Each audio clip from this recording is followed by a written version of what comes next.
MSW Media. Thanks to AG1 for supporting our show. If you want to take ownership over your health, try AG1 and get free 1-year supplies of vitamin D and 5 free AG1 travel packs with your first purchase. Go to drinkag1.com/dailybeans. That's drinkag1.com/dailybeans. News with swearing. Daily beans, daily beans. Daily beans, daily beans. Hello and welcome to the Daily Beans for Tuesday, December 26, 2023. Very special Daily Beans. I have a couple of really great interviews for you today.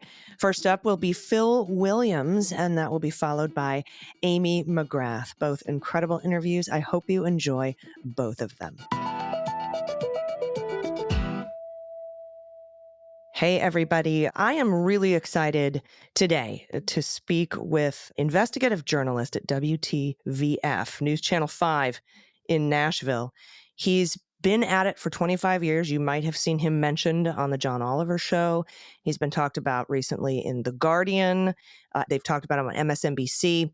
He's got, a Pulitzer, some Peabodys, 4 DuPont Awards, a Polk Award. He's the 2023 Columbia Journalism School's recipient of the John Chancellor Award. Please welcome investigative journalist Phil Williams. Hi, Phil. Hey, AG, and one correction. I don't have a Pulitzer. I was a Pulitzer finalist. Well, it's an honor to be nominated, isn't it? It is an honor to be a finalist, for sure. Thank you so much for joining me today.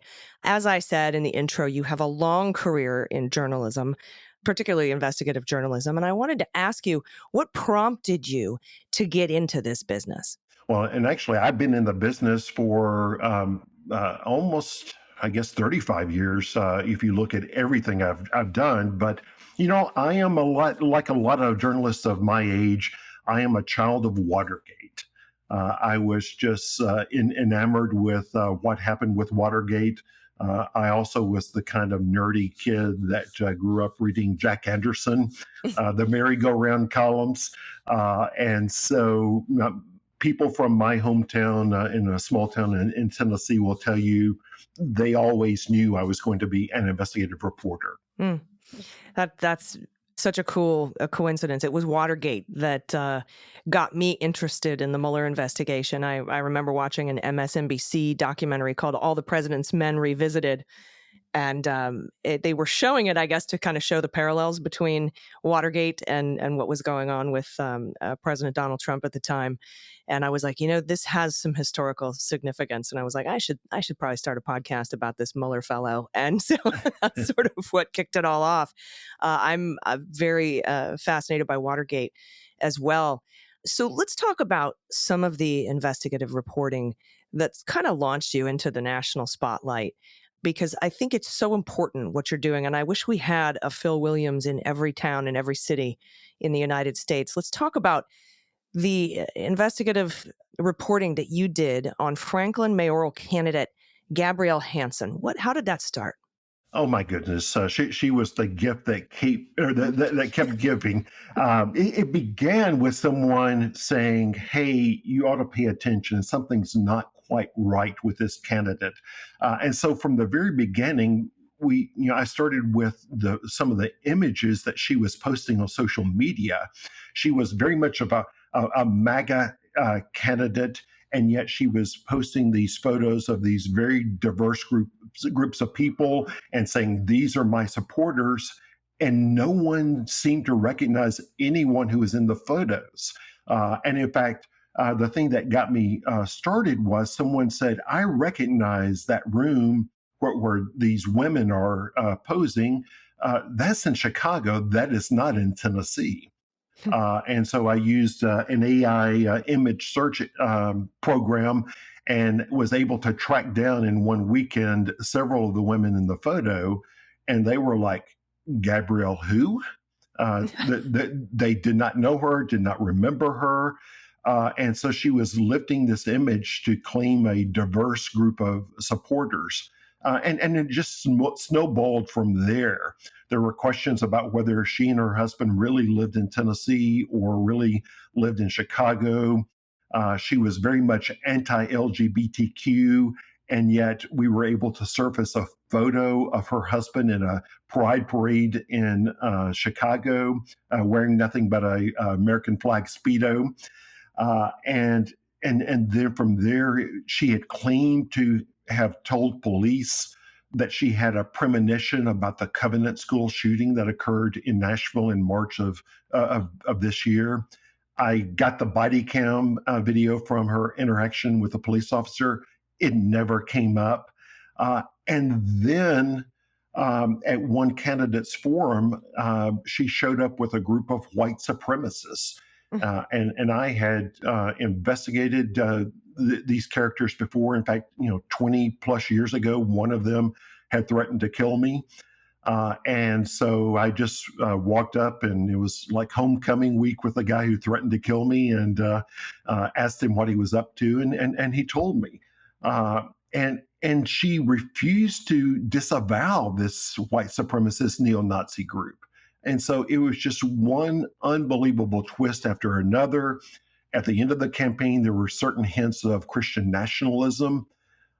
And so this is a scandal that was almost not uncovered because of not enough media eyeballs on this political race.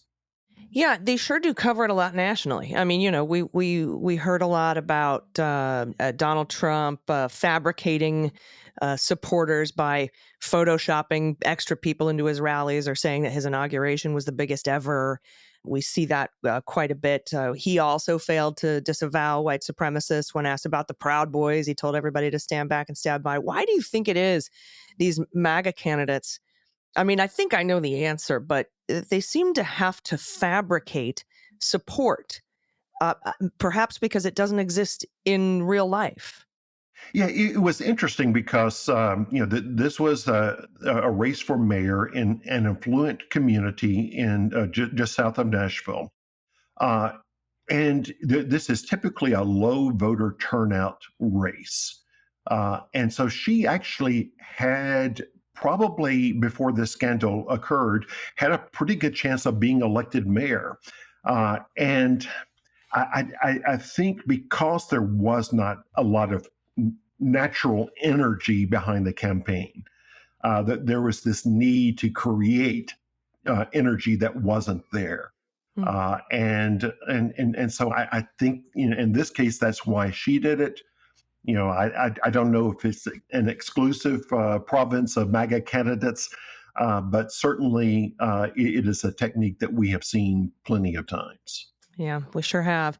Let's talk a little bit about a candidate who actually made it through election, but now you've dialed your sights in. I think I remember tweeting, Andy Ogles, if Phil Williams is on the case, buckle your seatbelt. Talk to us a little bit about Andy Ogles, because he kind of reminds me of a George Santos type figure who's gotten much, obviously, national attention, has been indicted now on 23 felony counts, been expelled from Congress. And what's going on with Andy Ogles? He slipped in.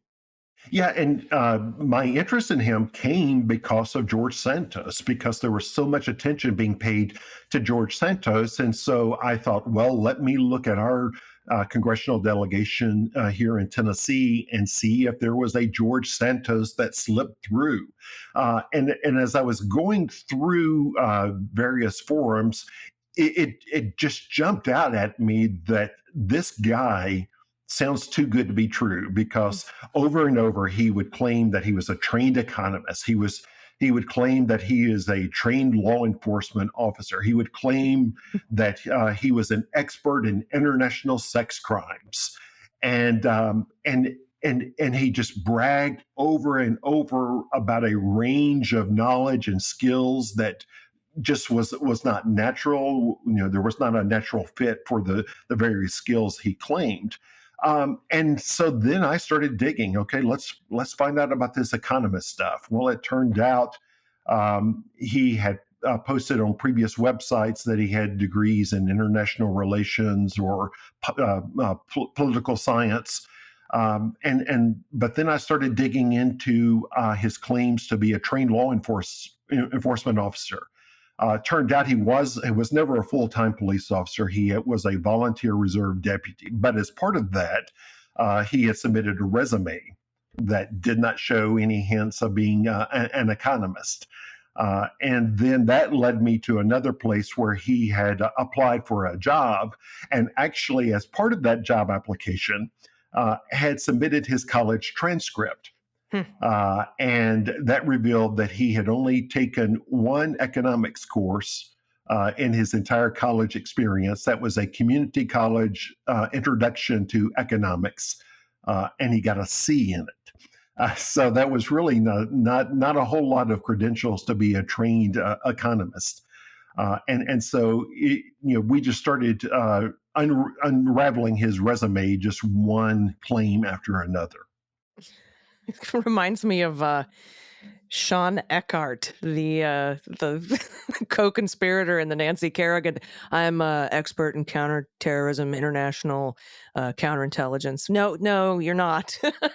And in this case, his claim to be an expert in international sex crimes, he had volunteered with a human trafficking organization, was briefly a paid staffer, and his total payments for his work in international sex crimes was $4,000.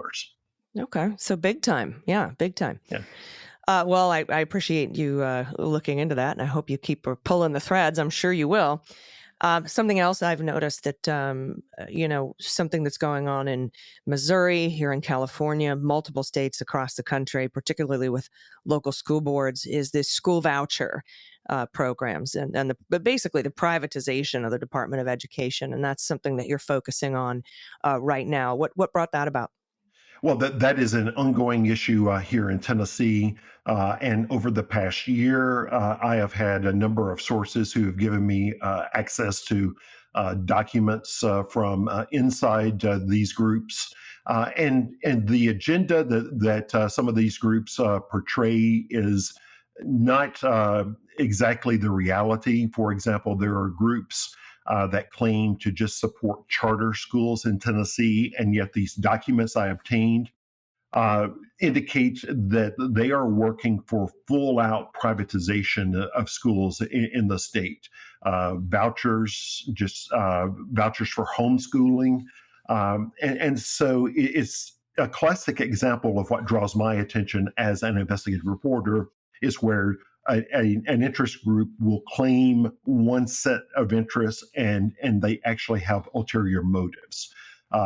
So this is a recurring theme. I'm working on additional stories for the near future that will kind of fine tune that point. But there is a well-financed effort financed by billionaires and millionaires to undermine traditional public education and to privatize education in Tennessee, across the country. And one of the arguments that they have always made is, well, this is about improving educational outcomes. Well, it turns out the latest voucher proposal here in Tennessee would provide money for private schools for homeschooling without any regard for educational outcomes. And so suddenly, that they're concerned about educational outcomes when they were trying to undermine traditional public schools. That's gone by the wayside, and now it's full-on quote unquote parents' choice. That's interesting. That seems like a templated argument for privatization of basically anything. I worked at the Department of Veterans Affairs for over a decade and trying to push back on the privatization there under the guise of patient's choice, veterans' choice. We even have the Veterans Choice Act, which opened up veterans to go out and seek private care, again, for better outcomes, better health outcomes. But we are now seeing from the studies that is not exactly, in fact, not at all what happens. The wait times are longer, the outcomes are worse. The privatization of everything by the billionaires, the attempts to do so, I feel they seem to take the same tack with the privatization of any public entity. And I recently posted on my social media where one of the leading school choice proponents in the country has also written a paper calling for what he calls police choice. And, Oh, and basically, you can take your money that goes into your local police force and say, I'm going to use it to hire a private security company to patrol in my neighborhood. And so, that is a pretty good example of how it may begin with VA privatization. It may be school privatization, prison. prison privatization, and now even talking about police privatization. That's unbelievable. I hadn't heard about that. I'm gonna look into that Phil Williams tweet as well. All right, I have to take a quick break, but I want to talk to you a little bit more about the power of local media and independent journalism and investigative journalism. But like I said, I need to take a quick break. So everybody, stick around. We'll be right back. After these messages, we'll be right back. Hey, everybody. I used to be constantly stressed out. As you know, I didn't have enough energy. My digestion was causing me some serious problems. I tried everything. But what helped me the most was discovering AG1. I've been drinking it for like 2 years now. I feel much better. My stomach problems are a thing of the past. If you're a longtime listener, you know I've been drinking AG1 for a while. And when I started drinking AG1 daily, I quickly noticed a vast improvement in how I felt day to day. And I began to feel tangible differences in my overall health. My mornings became brighter. I had a newfound energy accompanying me throughout the day. It's awesome. And that's because AG1 is foundational nutrition. It supports your body's universal needs like gut optimization, stress management, and even supporting your immune system. Since 2010, AG1 has led the future of foundational nutrition, and they always refine their formula using science to create smarter, better ways to elevate your baseline health. Not only have I replaced my multivitamin, my cabinet full of supplements with AG1, but it helps my peace of mind to know that every scoop gives me prebiotics and probiotics, along with digestive enzymes specifically tailored for gut support. It has been incredibly helpful. I recommend AG1 to all my family and friends because it works. I constantly hear about how much more energy they have, how thankful they are that I turn them on to such an easy and simple habit. It's just one scoop in a glass of water every morning. It's so easy to take up. You can't beat it. AG1 is the supplement I trust to provide the support my body needs daily, and that's why they've been a partner for so long. If you want to take ownership over your health, it starts with AG1. Try AG1 and get a free 1-year supply of vitamin D3 and K2 and 5 free AG1 travel packs with your first purchase.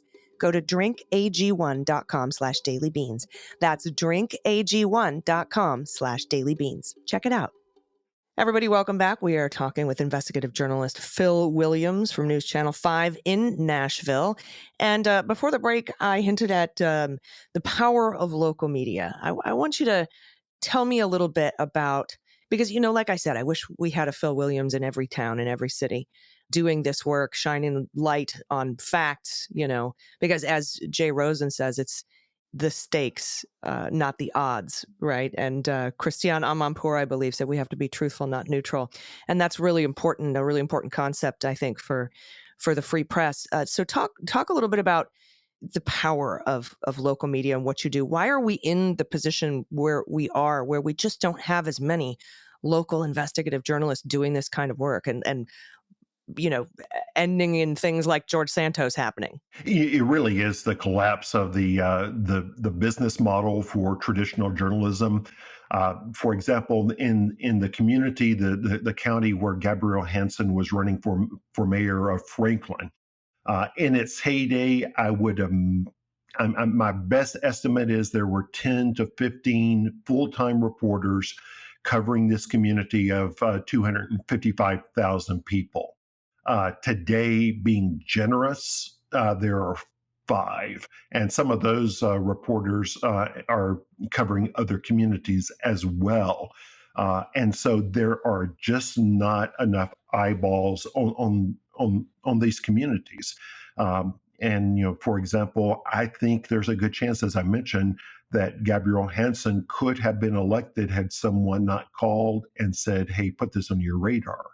And in the case of Congressman Ogles, there were some people who called me and said, "Hey, you need to check out this guy," and I just did not have the bandwidth at the time. I think that democracy has been challenged at the state and local level for many, many years. It just hasn't received the attention that the challenges to democracy at the national level have received. Over the years, for example, uh, Congress has become a place where essentially nothing gets done. Partly that is by design to push those issues down to the state level where special interests have more influence. And so that there has been a greater focus by special interests to set the agenda at the state house level, not necessarily at the congressional level. At the same time, the number of journalists covering state houses has collapsed. And so the challenge to democracy, from my perspective, has been occurring at the state house level for many, many years, and it just has not received the attention that it deserves. Do you think the collapse is attributable to like the consolidation of legacy media? We see local papers going away. We see the funding going away. How do you attribute the stretched resources that we have locally? Yes to all of the above. Uh, but I mean, the journalism community is strained, financially. A number of years ago at an award ceremony, I talked about what I called Riptide thinking. And I think it actually made its way into a scholarly paper after that. But many years ago, when I was much younger, I was caught in a riptide. And what they say is that your instincts tell you to swim to the shore. And that's the last thing you need to do. You have to swim out of the riptide before you can save yourself. And I think that's happened with legacy media, that facing financial challenges rather than investing more into serious journalism, they have cut back, which has only accelerated the decline. And so my thinking is that legacy news organizations have tried to cut their way to success, and it has only increased the decline of local media. But boy, right-wing media certainly has their ish together, if you will. We see what 77% of people think crime rates are going up when they are actually way down. We see this huge disparity between the feeling about the economy and the actual economy. I think maybe a lot of that is attributable to that right-wing machine that is very well funded.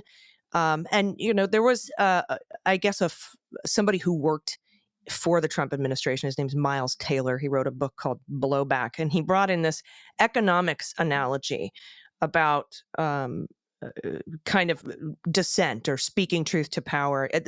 It's such a simple analogy that even Andy Ogles, with his 1C plus class in econ, would understand. And he says, the price of dissent is very high right now. People are subject to threats and, people like the MAGAs coming after them. So how do we lower the price of dissent? We increase the supply. And I kind of feel the same way about media, but we seem to be going in the opposite direction. We're decreasing the supply of investigative journalists like yourself, which makes the price of that kind of work higher. Yeah, and one of the things that my wife and I frequently talk about is the fact that I feel this enormous personal obligation to be out there fighting the battles, to exposing the truth in the face of this just storm of disinformation. And I do wish there were more people doing what I do, because it's exhausting. There are attacks that come with this. The right-wing media. I post on my Twitter bio and other social media bios that I speak truth to power and the angry mob. And increasingly, my job involves speaking truth to the angry mob, because people read something about my reporting from far-right media, and suddenly they're on the attack coming after me of why I'm not telling the truth. And in fact, I am the truth teller in this situation, but they have been duped into believing that I'm telling a lie. It happened with the Gabrielle Hansen race in Franklin. It's happened with Andy Ogles. He will not talk to me, but he'll go to right-wing media to respond to my stories. Mm-hmm. And it's happened recently with some of the writings that have been leaked to one right-wing podcaster regarding the Covenant school shooting. To claim that the Covenant school shooting was an anti-white, anti-Christian hate crime. There's just not enough evidence to support that, but because I have said you cannot draw conclusions based on one page from a shooter's journals, suddenly I'm getting calls telling me that I am an enemy of the people. So yeah, it would help if there were a lot more of us doing this type of reporting, because it would at least be more than one voice crying in the wind. Wouldn't be such a lightning rod for these attacks. How do you deal with these attacks? I think you told the Daily Beast you get quite a few of these attacks and threats. What do you ignore them? How do you deal with them? Yeah, but by and large, I do try to ignore them. I mean, it's annoying as you can imagine, but yes, I can imagine.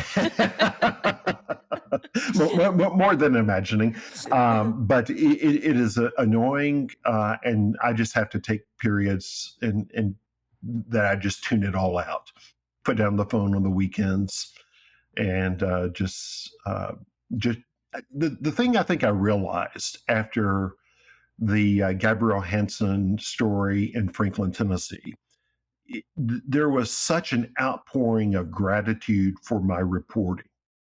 I participated in the Franklin Christmas parade. The people calling out to me, thanking me, was so fulfilling. And I think we forget sometimes that the loudest voices don't necessarily represent the true thinking of the people. And so at times when there's a lot of hate coming my way, I just remind myself that these are people trying to get attention. They don't necessarily represent what people are thinking. Yeah, and don't give it to them, right? That's the whole Streisand effect.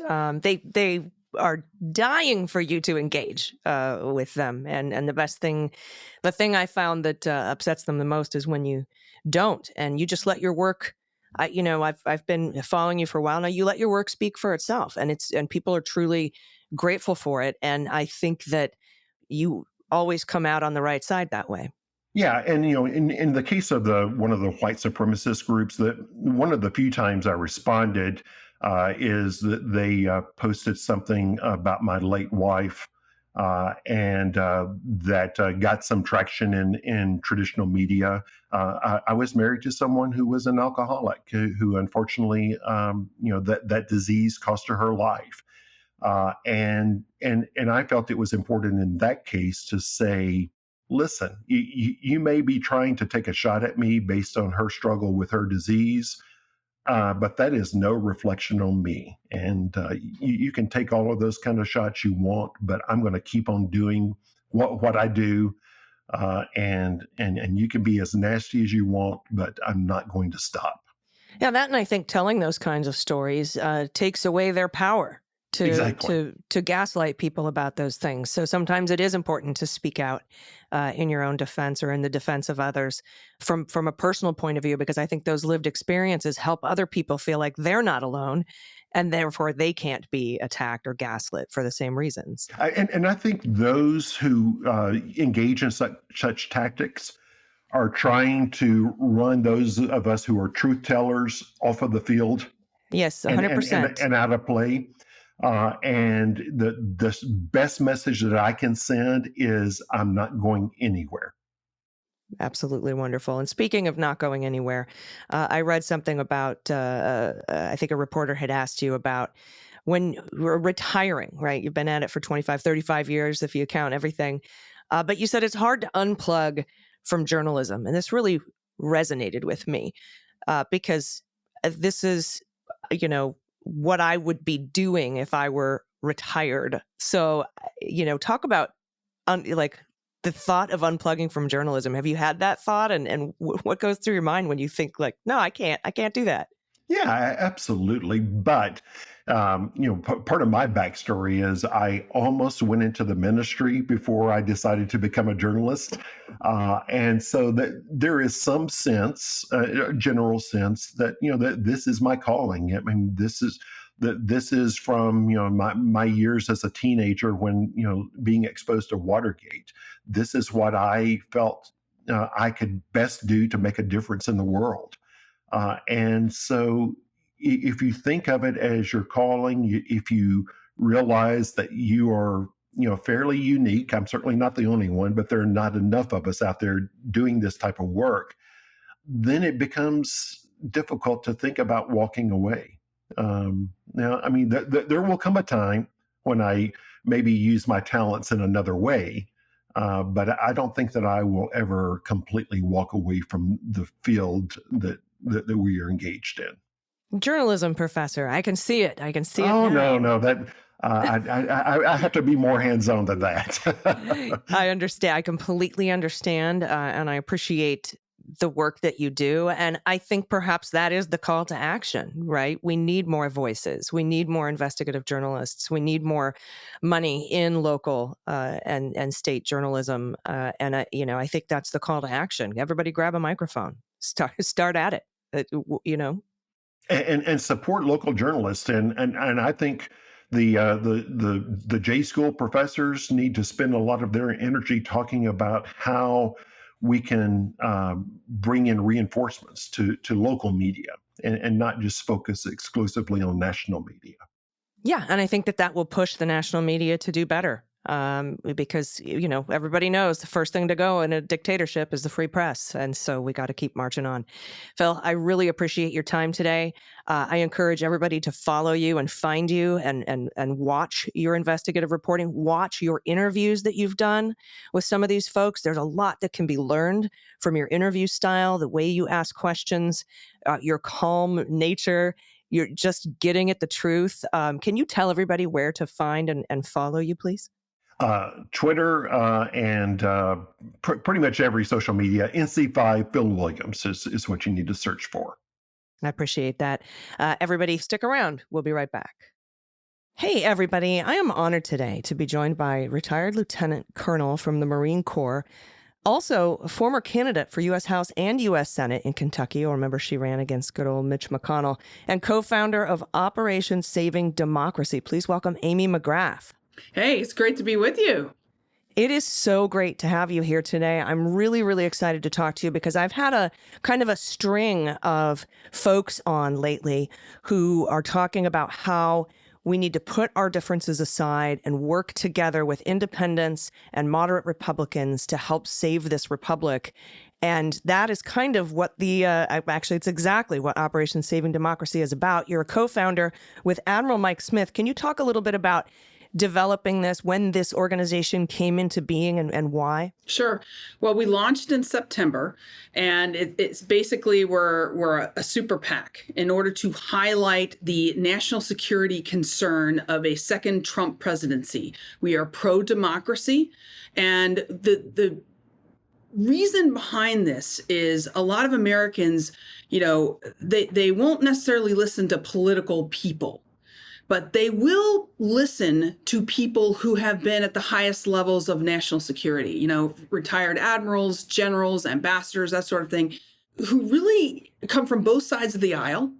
So many of these folks have worked in Republican administrations and have come together and said, look, normally we don't wade into politics. We don't really want to wade into politics, but this is bigger than politics. And we have to defend our democracy right now. And we have to stand up and talk about the threat to democracy that Trump and Trumpism pose. And so what I did was I came to them and said, let's do this together. Let's call it Operation Saving Democracy. Let's get people involved. And at the end, make sure that voters in swing states know the threat to our democracy. And here, who you're going after are those people that care about our defense, care about our country. They're not necessarily super partisan. They may lean to the right, but you know what? The Republican Party is discrediting itself pretty much on a weekly basis on national security, between Tuberville's antics to the calls for bombing Mexico, to the fact that Donald Trump tried to overthrow a free and fair election and allowed our capital to be invaded for the first time since the War of 1812. These types of things we need to remind voters about. And the using trusted messengers, that's the point of Operation Saving Democracy, to do that. Yeah, it's the trusted messengers part, right? I remember when I got together with the Vote Vets organization to come to Washington to lobby to fund Ukraine, which is, I think, another giant part of how we need to save our democracy here. We have to protect democracy abroad to preserve it here at home, and vice versa. And a lot of folks that listen to this podcast have asked me, how do we get the message out of what an authoritarian regime would look like in the United States? And I think that your PACs are doing a lot of work toward that messaging, like kind of how it would appear. I recently talked to Miles Taylor about what Trump was planning to do to the Department of Veterans Affairs if he had a second term. And the only way he was talked out of it was when they said, you're not going to get elected again if you run on this. So maybe don't do that. And maybe then you can gut it in your second term. I think a lot of people don't realize what it would look like in a second Trump term, or, under someone who practices Trumpism, for example. Yeah, and it's really important to show the concrete things that could happen. Not only the things that he's already said could happen, but the things that they are actively planning for in things like Project 2025. Let's just take one piece of that, the military. Okay, our military is apolitical. We have, by the way, one of the most non-corrupt militaries in the world. That's one of the reasons we are so good. China has a huge problem with corruption. Russia has a huge problem at the high ranks with corruption. We are not corrupt. And, we have this military that has been subservient to the commander in chief, has been apolitical for 200 some years. Now you have Donald Trump, who has said that he should execute the chairman of the Joint Chiefs of Staff, because the chairman of the Joint Chiefs of Staff did what? He followed the Constitution. I mean, Trump wants complete loyalty. So imagine a military where he just won't promote any general or admiral who isn't a sycophant. And what does that do? It allows these sycophant, leaders to then lead an entire military where, in the military, people are going to follow orders. We want to follow the Constitution, and we teach that. But at the end of the day, I mean, what is that second lieutenant going to do, who is a pilot of a Black Hawk helicopter, when Trump says, hey, I want you to use those helicopters to go down and scare the protesters at the Women's March? I want you to go fly over there and shoot American civilians who happen to be protesting. Maybe Black Lives Matter. Let's just go shoot them. Former Defense Secretary Esper said that Donald Trump wanted to do that and was talked out of it. In a second Trump presidency, he will not be surrounded with the Espers or the Mattises anymore. No more Kellys, no more General Kellys. He will have only sycophants, and he will make those orders. And that's the kind of real thing that moves us into this breaking of this amazing tradition that we have between the trust of the American people and their own military. And that is just one example of what Trump would do. Just one. Yeah. I mean, the list is long, and he's outlined it. He's behind Project 2025, which you brought up, which we've covered extensively on this show. So listeners are familiar with that.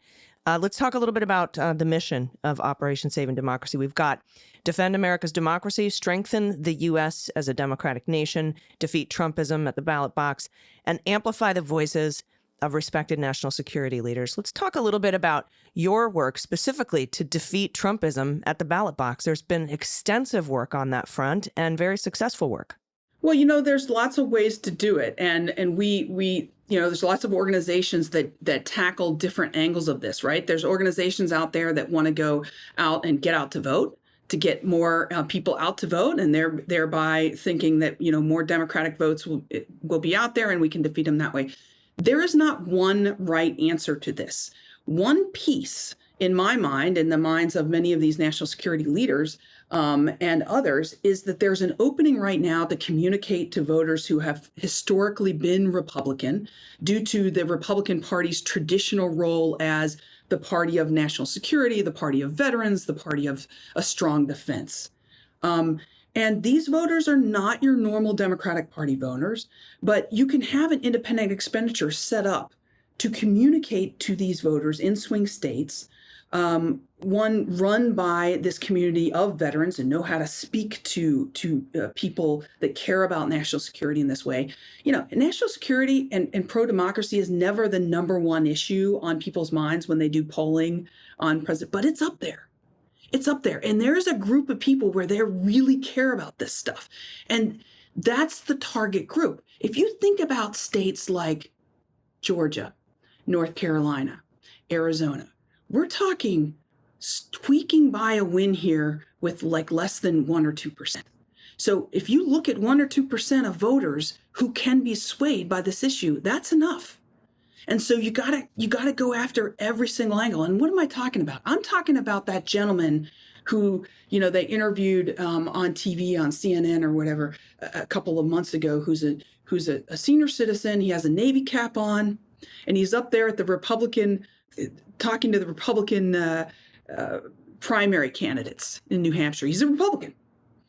And he said to the candidate Scott at that time, Scott, of course, Tim Scott has dropped out since then, but he said to him, if you can't stand up to Donald Trump, how are you going to stand up to Vladimir Putin? That's the kind of guy we want, because he's a guy who is a Republican. He thinks of himself as a Republican his whole life, but he cares about a strong defense. He cares about a strong America. He fought the Cold War and won it. And we have to remind him the current Republican Party under MAGA, under Trump, is not the party of national security anymore, the one that you used to vote for under Ronald Reagan. And so that is a strong message. It's not targeted to every voter, but it's targeted to them, and it's important. Yeah, and I think some of these issues are, not just preserving democracy, but like you said, the war in Ukraine, funding Ukraine, to basically beat back autocracy, but also some autocracy homegrown here in Texas with Kate Cox not being able to seek an abortion. That is what it will look like nationally under autocratic rule. They want to have a national abortion ban. They want to control women and their bodies. And I think that maybe amplifying these actual pockets of autocracy that are popping up in our own country and on the front lines of the war against autocracy in Ukraine, I think that we really can speak to and reach out to those kind of voters. I want to talk more about this, but Amy, I need to take a quick break. So everybody stick around. We'll be right back. Hey, everybody. Welcome back. We're talking with Amy McGrath. Amy, before the break, we were talking about reaching a certain kind of voter. Can you talk a little bit about how to reach that kind of voter? Because things are pretty scary right now. Yeah, it's really scary what's happening right now. And when you think about voter suppression, you talk about the mega folks who, claim they're for rule of law. And when you point out all the ways that they're not for rule of law, this affects people. And we have to keep talking about it. People have busy lives and they're out there doing lots of different things. And so if you don't continue to talk about it, it kind of goes into the back of their mind. My belief about how the Republicans right now, what are they doing on these things like impeachment? And what are they doing with things like, trying to say that Hunter Biden's car loan back to his dad is somehow corruption, somehow the same as all of Donald Trump's corruption. There's a reason why the Republicans do this. Those of us like you and I, and probably your listeners, know that is just completely not even in the same ballpark. But the low information voter who only watches politics when they go into the barber and only sees the ticker line on Fox News, that's a way to get them to not believe in any party, to not believe in their institutions. I can't tell you, I ran for Congress and ran for U.S. Senate here in Kentucky. I can't tell you how many times people have come up to me and have said, I don't really follow politics that much. And then when we would talk about folks like Trump and corruption and lies, you know what they would say to me? Well, Joe Biden does it too. They all do it. He's being impeached too. He's corrupt too. Look at Hunter. They don't know anything other than the top line. And that is the tactic that the Republicans are going to use. And it's going right to the trust of the voter. And that's where you have to, as somebody that's trying to counter that, continue to show the truth. And I think that's the importance of journalism and advocacy. I saw an interview with Maddow when she was on MSNBC being interviewed about her Ultra podcast about when autocracy was afoot on our shores, back World War II times. And she said, look, there's no magic bullet here, right? Our democracy, our guardrails need to be firing on all cylinders. Journalism, advocacy, like you're talking about, the courts, the ballot, politics, all of it has to be working together in conjunction. And, I often think of, when you spread out pressure over a larger area, you get less pressure. And I think that that's what these guardrails are. And so I really appreciate your work, especially in the advocacy, policy, and journalism aspects of this, because getting the truth out there and shining a light on these things is I think, the best thing we can do for these types of voters that you're talking about, and how we can all work together, even though, like they said, we can, after this, we can go back to our corners and have our policy debates, but the corners disappear if we don't do this now. We're in the fight of our lives for our democracy. And we don't want to wake up and say, wow, I wish I would have donated $100 to something like Operation Saving Democracy, or to some other organization that helps get out the vote or something like that, because this is our country. And it's not only our country, it's the country I want to give to my children, to my 2 sons and my daughter. And I've always been patriotic. I'm somebody that loves American history. I have so much respect for the greatest generation. But you know what? The greatest generation fought and died for the world order that we enjoy, for this country today that we enjoy, that is not perfect, but could have been taken over by Nazis, by communism during the Cold War. And they stood firm and created this world and fought for it. And here we are on the verge of losing it, because the Republican Party wants to play politics right now because they don't want Joe Biden to win something. So they don't want to give Ukraine the pennies that they need, and it is pennies, to defend themselves. And that is basically on the verge of that whole world order collapsing, because we can't get off our rear ends and pay the pennies that we need to pay for Ukraine to defend itself. And I'm really worried about that as an American.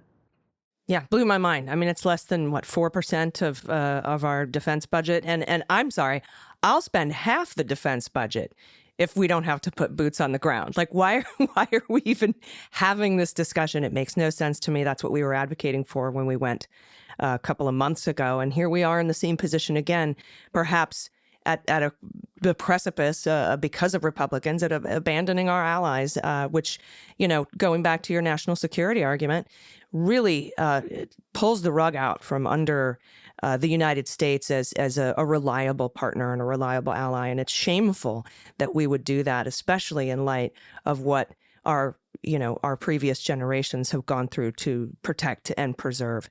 So everybody, if you want to get into this fight, you need to go to operationsavingdemocracy.org. You need to follow Amy on all the socials, because she's always posting about this fight, what we can do. And it's not just saying what the problems are. There are concrete actions that we can all take and participate in to help save democracy. Are there any final thoughts that you have, Amy, before we get out of here today? Yeah, I would just say on Ukraine, we're on the verge of potentially losing this strategically, and the Ukrainians have won tactically. They are winning. Remember, they weren't supposed to last 3 days. God, they've taken out 90% of Russia's forces. They are doing tremendous. They're winning. If we stop aid to them right now, it would be just the most heinously terrible thing to do. Not only the shame, but also they're winning. They simply need more ammunition to continue to win. More weapons, more rockets, more HIMARS, more ATACMS, all that stuff. And it's not that expensive. As you mentioned, it's less than 4% of our budget. It's basically, I did the math, it's about $75 per American. That's it. I mean, that's not much to hold up the world order that the greatest generation fought and died for us. And I feel like this is such an important issue. If you think about strategically what the Republicans are doing right now, if we pull away, that's exactly what Vladimir Putin wants. Vladimir Putin and the Republicans... He's cheering this right now. He's cheering it. Yeah, he's cheering it. And the Republican Party right now and Vladimir Putin are aligned because they both want Biden to have a political loss. The Republican Party right now cares more about their own interest as a party and having Biden lose something than they do about the world order that the greatest generation fought and died for. That's where we're at. And so I feel like, anybody that's listening to this really has to really understand that, absorb it, talk about it, contribute to organizations that are pushing Congress. And we can't let this go right now. We can't just say, Ukraine didn't get their weapons, because it's so important. If we lose credibility in the world, China's watching, Iran's watching, the whole world is watching. And if we pull out aid to Ukraine, this is a country that gave up their nuclear weapons because we asked them to. And we said, give up your nuclear weapons and we'll take care of you. We'll protect your territorial integrity. And if we pull away from that, South Korea is going to get nuclear weapons, Japan, Turkey, Saudi Arabia, the list goes on. We will not be credible anymore. We will have lost all credibility as a world power, and what the greatest generation built will be gone. Well, thank you so much. It's really been an honor to speak with you and meet you. I've been wanting to meet you now for so long since you popped up on our radar and we started raising money for your race there in Kentucky. And we hope you run again, and we'll be there for you. Everybody, check out OperationSavingDemocracy.org. Thank you so much. We'll be back in your ears tomorrow with Neera Tanden and Victor Shi. Until then, please take care of yourselves, take care of each other, take care of the planet, take care of your mental health, take care of your family. Vote blue over Q and bring someone with you. I've been AG, and them's the beans. The Daily Beans is written and executive produced by Allison Gill, with additional research and reporting by Dana Goldberg. Sound design and editing is by Desiree McFarlane, with art and web design by Joelle Reeder with Moxie Design Studios. Music for The Daily Beans is written and performed by They Might Be Giants, and the show is a proud member of the MSW Media Network, a collection of creator-owned podcasts dedicated to news, politics, and justice. For more information, please visit mswmedia.com. MSW Media.